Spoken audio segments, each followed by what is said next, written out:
தமிழக மக்களுக்கு வணக்கம். அதாவது உதயநிதி ஸ்டாலின் அவர்கள் மக்கள் இப்ப எதிர்கட்சி தலைவர் மெல்ல மெல்ல வெளியே அமைச்சிருவாங்க அப்படிங்கறதுல மாற்று கருத்து இல்லை. சரி, என்ன பண்ணி இப்ப திருப்பி நம்ம இருப்பை காட்டிக்கலாம், இருப்பை தக்க வச்சுக்கலாம் அப்படிங்கிற முயற்சியில சனாதன தர்மத்தை எதிர்க்கிறத பத்தி மறுபடியும் பேசியிருக்காரு. ஏற்கனவே டெங்கு, கொசு, மலேரியா அப்படிங்கிற மாதிரி சனாதன தர்மத்தை இழிவா பேசி இப்ப மக்கள் இங்க கொண்டு வந்து விட்டுருக்காங்க.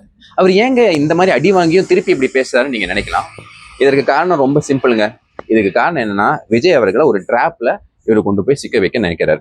ஃபர்ஸ்ட் திங் என்ன அப்படின்னா, சர்ச் மைனாரிட்டிஸ் இவங்கெல்லாம் இந்த தடவை எப்பவுமே ட்ரெடிஷ்னலா டிஎம்கேக்கு ஓட்டு போட்டுட்டு இருந்தவங்க பிரேக் அவே பண்ணி எல்லாரும் போய் விஜய் அவர்களுக்கு, எல்லாரும்னு சொல்ல முடியாது, பட் மெஜாரிட்டியான ஆட்கள் அந்த சைடு போயிட்டாங்க. ஸோ இது இவங்களுக்கு ஒரு பெரிய பாதிப்பை உண்டாக்கிருச்சு. அப்போ ஃபர்ஸ்ட் ஸ்டேட்மெண்ட்லேயே என்ன சொல்லணும், ஐயா இங்க பாருங்க, உங்களோட காசை நான் தான் ப்ரொடெக்ட் பண்றேன், அதனால இந்த பிளாக் ஓட்டிங் பண்ணுங்க, நீங்க மறுபடியும் எங்களுக்கு பண்ணுங்க அப்படின்னு சொல்றதுக்காக வேண்டிதான் இந்த மாதிரி ஒரு வேலையை பண்ணியிருக்காரு.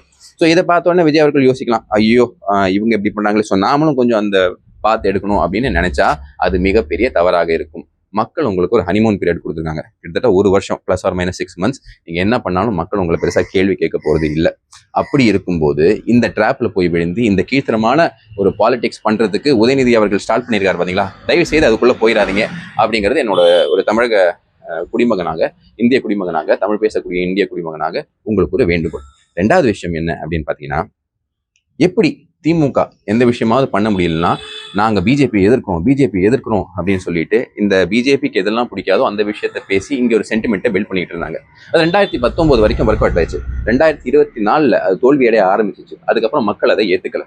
ஸோ இந்த தடவை அவர் என்ன பண்றாரு அப்படின்னா, காம்படிட்டிவா அவங்களை யார் எதிர்க்கிறா, பிஜேபியை பயங்கரமா எதிர்க்கக்கூடிய சக்தி நாங்க தான் அப்படின்னு ப்ரூவ் பண்றதுக்கு வேண்டி இந்த மாதிரி ஸ்டேட்மெண்ட்ல இருந்து ஆரம்பிச்சிருக்காரு. ஸோ ஐடியா என்னன்னா, பிஜேபி எதிர்ப்போம், நாங்க வந்து இந்துக்களை எதிர்ப்போம் அப்படின்னு சொல்லிட்டு minority appeasement, anti central government சென்டிமெண்ட்ஸை அவரு உள்ள கொண்டு வரதுக்கு ட்ரை பண்றாரு. விஜய் அவர்கள் இது எல்லாத்தையும் புறந்தள்ளி விட்டு போக வேண்டும், அதுதான் அவருக்கு நல்லது. அப்ப இந்த விஷயத்துல அவர் ஒரு புரிதலோட செயல்படுவாரு அப்படின்னு நினைக்கிறோம். ஏன்னா மாற்றம்னா இதுதான் மாற்றம், பொலிட்டிக்கல் கல்ச்சர்லயும் மாற்றம் வரணும். அது நடக்கும் நம்புறோம். வணக்கம், ஜெயஹிந்த்.